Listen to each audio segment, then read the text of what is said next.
Hey, let's get into it. The place to start, I think, is the Big 12.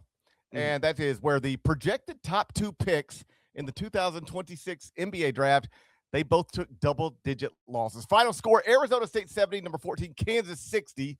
Final score, Cincinnati.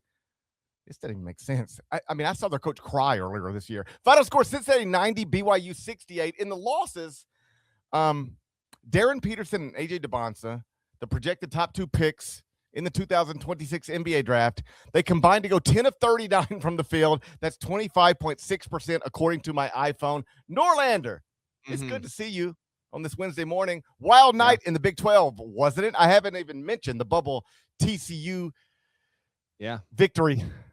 We're going to get there. Oh, they beat a top 10 team on the road. That's a quad 1 win. They won at Texas Tech. What'd you make of what we saw in the Big 12 last night? Yeah, that was a big one. We've got a bubble B block. We'll get to the Horned Frogs there. Oh, man, wait till you see this B block. We're good to go, I promise you. I tell you what, Kansas getting rocked at Arizona State the way that it did.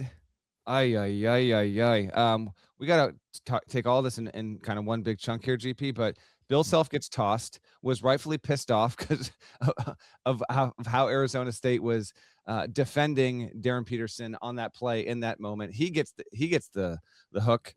Jock Vaughn got another technical in the second half. Credit to Bobby Hurley. This is almost definitely his final home game as the Arizona State coach. He goes out with a memorable win. He's the second best coach in Arizona State history and deserves to have a moment like that. Good on him. Kansas, it's one thing after another, man. Fewest points and a half this season. They had 20 in the first half.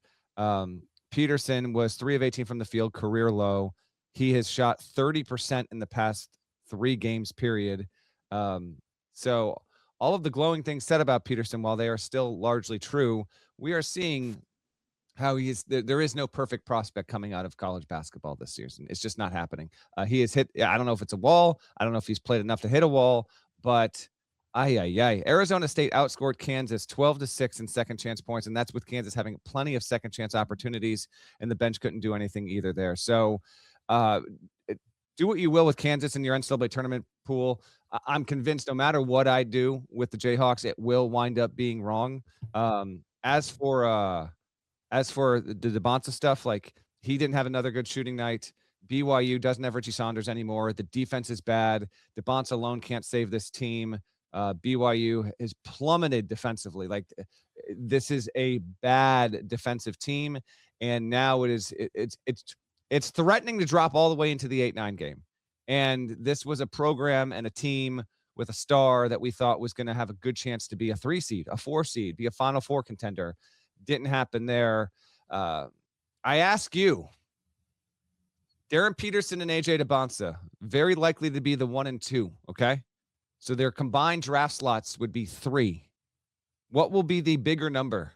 Their combined draft slots or the number of NCAA tournament wins their teams have this year? Over, under, push. I'd go push.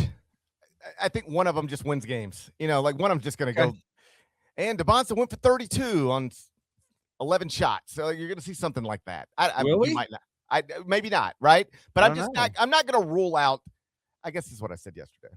And this is before I watched the game at Arizona State. And that was bad. It wasn't just that they lost. It's that they were down 20 quick. And then Bill gets removed from it. And let's stop here for a second. Should he have? You watched it from every angle, I'm assuming. I don't think so. I don't think so either. Like, I don't know what he said. He deserved two. He's gone. I didn't like that in the moment, but I also didn't hear what he said. So I didn't hear what he said. It didn't. But on mute, it didn't look like he deserved that. So the whole thing was just weird. And then Peterson goes, I think, 3 of 18 from the field. I'm just going to assume at the end of the day that a team with Bill Self on the sideline and Darryn Peterson on the court is going to win a game. And then maybe 2. And then I wouldn't rule anything out because of them. But then you say something like that, and then somebody can go, well, did you watch them last night? They played a team that's probably going to remove its coach like in a few weeks. Yeah. And just were nowhere in it at all. So, like, it's bad. And what do you make of this? Kansas is 12. I say this I say it with no suggestion. I just say it factually. They'd say it. Yep. Kansas is 12-7 with Darryn Peterson, 9-2 without him. What do you make of that? I really don't make something of it right now. I think that is I think that's enough of an overall sample size to say they're not necessarily a better team without him. I cannot get there. If he sits out one more half and we see something happen, then we might have something. But I know I've picked up on that as well. Maybe there still is something, the idea that they still don't know how to play well together. But dude, it is March 4th. Like the clock's not ticking. Like we're there. Lost four of his past 6. They've got the home win over Houston in there. That's been like the saving grace, if you will, but not going the right way. Both these teams, BYU and Kansas, they're both going very much in the wrong direction right now. It was interesting. I was in the studio last night. Brent Stover, Ice Young, Emeka Okafor, who recently had his number retired at UConn before they took a quad 3 loss to Creighton. Yep. And that was rough. That's not the way that was supposed to go. Anyway, I thought this was interesting because I can sit here and you can sit here and we can assume a lot of things because of our experiences, because of the coaches we talk to, because of the people we talk to, for a variety of reasons. I always think it's interesting to like listen to somebody who's actually done it. I never try to trick you. I'm not a former NBA player. I didn't bounce it a lot. I'm probably better than you think at soccer. I could probably turn a double play better than you think in baseball. But I was not a basketball star, so I never try to pretend to be.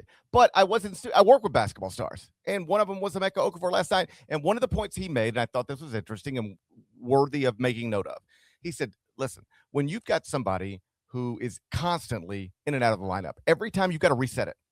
You have to reset it. Like you play one way when he's over here in street clothes.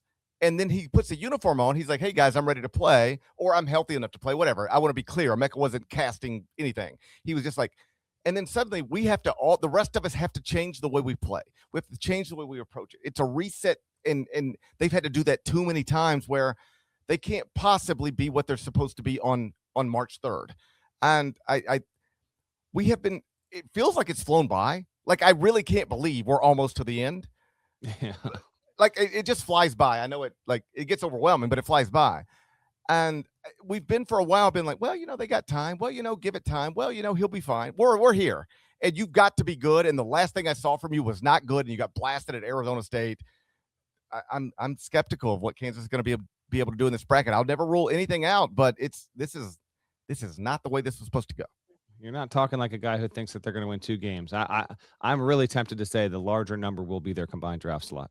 Do you have any confidence right now if BYU had to play an NCAA tournament game 2 days from now, it would win that game? No, and some of it is Richie Saunders, but some of it's just they've turned the wrong way. Like if Richie Saunders makes this big of a deal to your team, I know. Then that didn't make any sense. Like they were 16-1, is that right? Yeah. I mean, 4.9 cents. It's not good. Not good at all. Oh, by the way, that was the largest loss to an unranked team for BYU since 2020. So not good. They've also lost 3 straight games to unranked opponents for the first time since 2022, now allowing 85 points a game in their last 13. In the first 17, BYU was allowing 68 and change.